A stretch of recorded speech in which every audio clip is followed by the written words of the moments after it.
Now, truck pushers and street hawkers in Mankesim are demanding the implementation of right economic policies to improve their living conditions. Despite their large population, the groups believe political leaders have shown little concern as far as their needs are concerned. Some of them have been sharing their challenges in the expectation of deliberate policies for resolution. Nana Ojima now reports. Today, the people of Fansiman constituency, Mankesim to be specific, gets the opportunity to make input into the NDC 2024 manifesto. This area is one of the seats held by the New Patriotic Party in the Central Region, and it's a target for the NDC come 2024.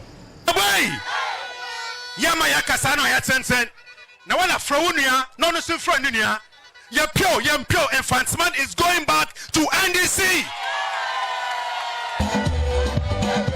A community engagement at the Fansiman lorry station granted opportunity to various economic groupings to present their challenges. One group that the lenses of the camera could not miss is the wheelbarrow pusher. This group of young, energetic men help cut wares of traders at the terminal. We all walk to school, but me help I have been to school, but there is no one to help me get a job. I do this to feed my family. They should help us.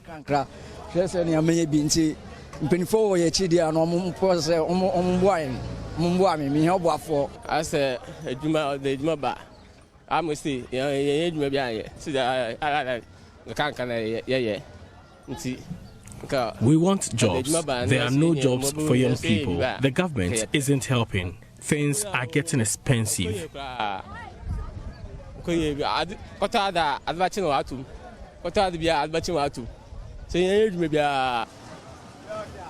Demand for better job opportunities was reiterated by street hawkers at the Mankesim roundabout. She says, I sell octopus because I could not go to school. This is the only job I can do. They have prohibited us from selling here. We are caned for trading here by authorities.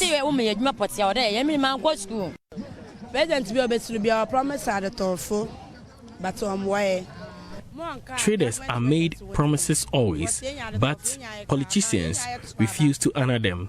They shouldn't target only white-collar jobs. We traders are very important.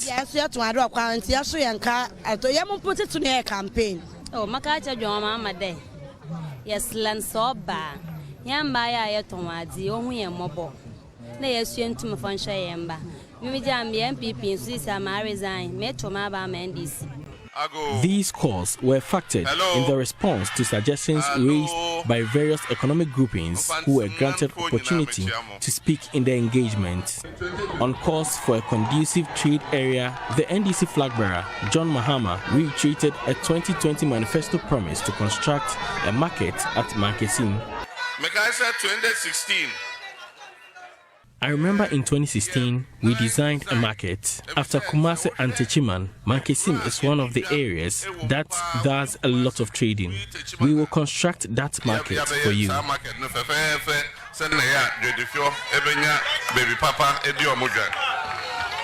Meanwhile, the 24-hour economic policy continues to be pushed as solution to unemployment. The 24-hour economy I propose is for jobs, and more jobs. And to render it simply, a Jumano Kofi Beyebi, na Sali Fonso Ayebi, na Enyunam Ayebi, na Kote, and so Ayaniakano. For Joy News, Nana Ojima, Cape Coast. In our next story, the Chief Executive Officer of the Ghana Library Authority, Hayford Siao, has successfully filed his nomination to contest the Nsawam Edwajiri New Patriotic Party's parliamentary primary. His attempt to file his nomination in the constituency hit a snag following the constituency election committee's decision to abandon its office. Correspondent Kofi Siao reports.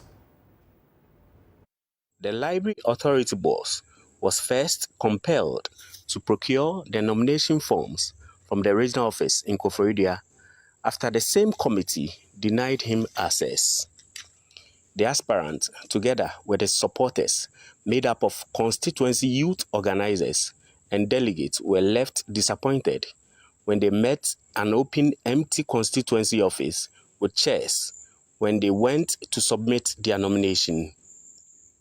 Neither the constituency party chairman, his deputy secretary, the chairperson of the constituency elections committee, nor members were in the office to receive the forms, even though they were duly notified. The party office, the place is open, but there is nobody here.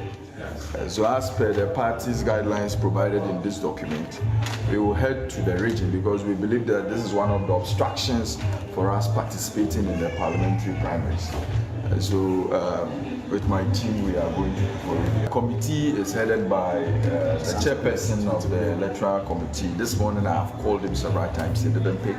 At 8:36, I sent him a text message that I will be presenting the forms. As of now, I haven't gotten any response, so I decided to proceed to come to the party office. And I'm here, nobody is here. The well-determined aspirant moved his team as part of the guidelines covering the elections to the regional office in Koforidua to file his nomination. Going to the constituency office and being faced with an obstruction, we knew that another layer of support has been provided for us, which is to come to the region. And so we made our way to the regional office, and thankfully here it was open and there were people inside and ready to receive our forms. And I'm glad to report to the polling station executives, the electoral area coordinators and the constituency executives that we have been able to do the submission, and we will await further communication from the region on the vetting. And so we are happy about what has transpired today. Receiving the nomination forms, Michael Otinedu, an executive member of the party, says the aspirant followed the laid down rules guiding the elections. The forms submit to the general secretary. So with all these measures in place, I don't see how you set out to decide that you will not register. But from what they said they went to the office, there was nobody there. So once there was nobody there, they want to file today. The region is ready, it accepts it with the drafts and everything, and then send them to the general secretary. And that's what we did. Hayford, who is seeking to unseat incumbent MP Frank Anodombre, is optimistic of emerging victorious in the January elections. For Joy News, Edwin Kofisian, Koforidua.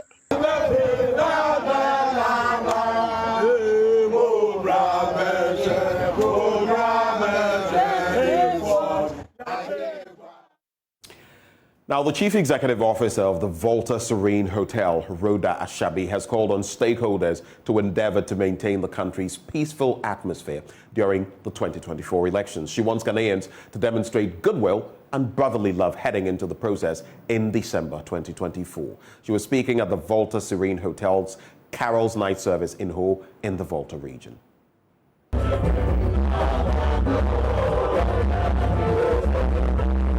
It was a night of celebration characterized by singing and dancing as people from the business community, academia and public servants, among others, joined the staff of Volta Serene Hotel to take part in the Carol's Night Service. A host of dignitaries, including the Volta Regional Minister, Dr. Archibald Lecha, Vice Chancellor of the University of Health and Allied Sciences, Professor Lydia Aziatu, and the Executive Chairman of the First Sky Group of Companies, Eric Sedi Kutoche, read the 9 lessons of the night.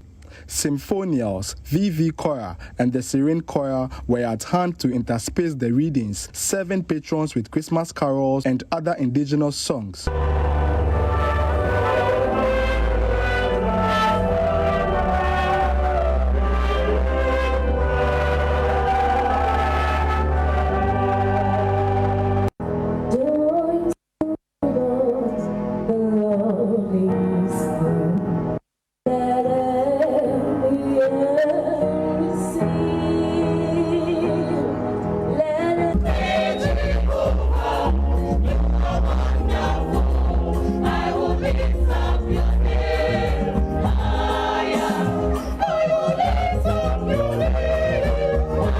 A sermon by the whole diocesan financial administrator, Father John Peter Agage, focused on Christmas, reflecting the unconditional love of God towards humanity when he sent his son to reconcile sinful humanity to himself. The chief executive officer of Volta Serene Hotel, Miss Rhoda Ashabi, urged Christians to let the characteristics of Christmas reflect in their lives. She, however, underscored the importance of protecting the country's peace during the 9th general elections in the Fourth Republic.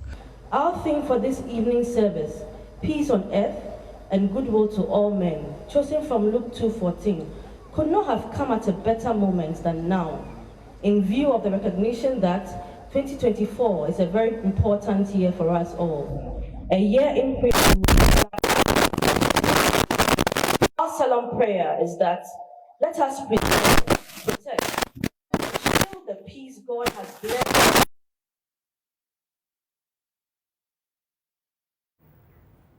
Our apologies for that interference, and that's how we cap off the AM News this morning. But stay with us.